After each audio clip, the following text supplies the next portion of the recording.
नमस्कार दोस्तों, कैसे हो आप सब। माता रानी की कृपा से सभी अच्छे होंगे और अपने घरों में स्वस्थ होंगे।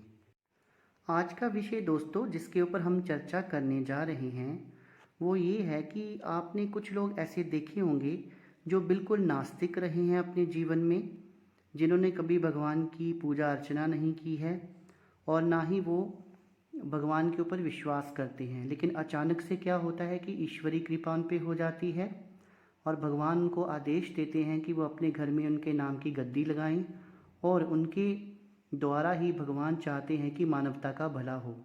लेकिन ऐसा कैसे हो जाता है जब व्यक्ति कोई पूजा पाठ नहीं करता, कोई व्रत नहीं करता और अचानक से ईश्वरी कृपा कैसे हो जाती है। तो आज मैं आपको कुछ ऐसे कार्य बताऊंगा जो कि जातक के द्वारा अनजाने में किए जाते हैं और उस पर ईश्वर की असीम कृपा हो जाती है और वो कृपा इतनी ज़्यादा होती है कि वो भक्त भक्ताई की लाइन की ओर अग्रसर हो जाता है और मानवता का कल्याण करता है। वो व्यक्ति बिल्कुल नास्तिक होते हुए भी अचानक से दैव्य स्वरूप हो जाता है। तो ऐसा क्यों होता है इसके बारे में मैं आपको बताता हूँ। उससे पहले अगर आप मेरे चैनल पर नए आए हैं तो मेरे चैनल को सब्सक्राइब कर लीजिए और बेल आइकन को प्रेस कर दीजिए और ऑल पर सेट कर लीजिए ताकि मेरी जो आगे आने वाली वीडियोस हैं उनका नोटिफिकेशन आप तक पहुंचता रहे और जो आपके मन में सवाल होते हैं दोस्तों उसका भी समाधान होता रहे। फिर होता क्या है कि आप बार बार कमेंट करके वही चीज़ बताते हैं जो मैं अपनी वीडियोस में ऑलरेडी बता चुका होता हूँ, वही चीज़ आप बार बार पूछते हैं। दोस्तों अब हम आते हैं टॉपिक के ऊपर कि वो कौन से कार्य हैं जिसके करने से नास्तिक भी आस्तिक बन जाते हैं और उन पर ईश्वर की इतनी ज़्यादा असीम कृपा हो जाती है कि ईश्वर उनके द्वारा ही समाज कल्याण का कार्य करते हैं। इसमें सबसे पहला कार्य जो मैं कुछ अपनी पहले वाली वीडियोस में भी बता चुका हूँ वो है कि पशु पक्षी जानवरों को खाना खिलाना या फिर कोई रोटी खिलाना या कोई फल खिलाना। जैसे कि बंदरों को कई लोग चने खिलाते हैं या केले खिलाते हैं, तो बंदरों को हनुमान जी का स्वरूप ही माना गया है। माना जाता है कि अगर आप बंदरों की सेवा करते हैं तो भगवान हनुमान की असीम कृपा आपके ऊपर हो जाती है। इसी तरह दोस्तों कई लोग कुत्तों को भी रोटी खिलाते हैं या फिर गाय को रोटी खिलाते हैं। गाय को गुड़ खिलाना बहुत शुभ माना गया है।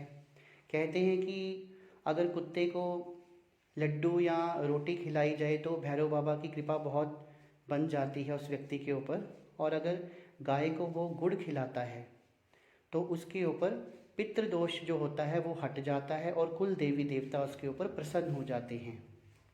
कुल देवी देवता दोस्तों आपको पता है भगवान शिव और माँ पार्वती का अंश ही होते हैं और इस तरह से भगवान शिव और माँ पार्वती भी खुश हो जाते हैं और उस व्यक्ति को अपना आशीर्वाद प्रदान करते हैं। अगला कार्य जो है, कई बार अनजाने में क्या होता है कि कोई व्यक्ति जैसे मान लो मंगलवार को माता रानी की पूजा कर रहा है और वो लाल रंग के वस्त्र पहन ले, तो अनजाने में क्या होता है कि माता रानी के साथ जो शक्तियाँ चलती हैं, इसी तरह अगर आप काले रंग का कपड़ा लेकर माता रानी की पूजा करते हैं तो माता काली की आप पे कृपा हो जाती है। अगर आप पीले रंग का वस्त्र पहनकर माता रानी की पूजा करते हैं तो माँ बगलामुखी की कृपा हो जाती है।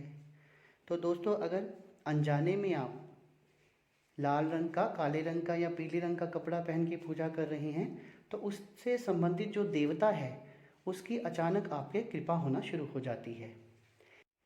इसी तरह अगर आप किसी सिद्ध पीठ मंदिर में जाते हैं, अब सिद्ध पीठ कौन से होते हैं, जो आसपास हमारे मंदिर हैं वो सिद्ध पीठ नहीं होते। सिद्ध पीठ होते हैं जैसे आप नॉर्थ इंडिया में मणिमहेश की यात्रा पे जाते हैं, अमरनाथ की यात्रा पे जाते हैं, या फिर कटरा में वैष्णो माता के दरबार में जाते हैं, या फिर कलकत्ता में आप माता काली के दरबार में जाते हैं। ये सारे सिद्ध पीठ होते हैं। तो इन सिद्ध पीठों में बिना किसी आस्था के भी अगर आप जाते हैं और आपका मन साफ है तो कई बार शक्तियाँ आपके साथ चलना शुरू हो जाती हैं। फिर होता क्या है कि इन कार्यों को करने से शक्तियाँ धीरे धीरे नास्तिक व्यक्ति को पहले आस्तिक बनाती हैं, उसका पूजा पाठ में रुचि बढ़ाती हैं और उसे आदेश देती हैं कि वो अपने घर में पूजा पाठ करे और उस देवता से संबंधित गद्दी लगाए और समाज का कल्याण करे। तो दोस्तों ये कार्य थे जिनके अनजाने में करने से ही कई बार देवी देवता की कृपा हमें प्राप्त हो जाती है। तो आज की दी गई जानकारी मेरे द्वारा आपको कैसी लगी, कमेंट सेक्शन में कमेंट करके ज़रूर बताना। और वीडियो अगर अच्छी लगे लाइक करना, शेयर करना। और मेरी वीडियो को वॉच करने के लिए आपका बहुत बहुत धन्यवाद। शुभ रात्रि।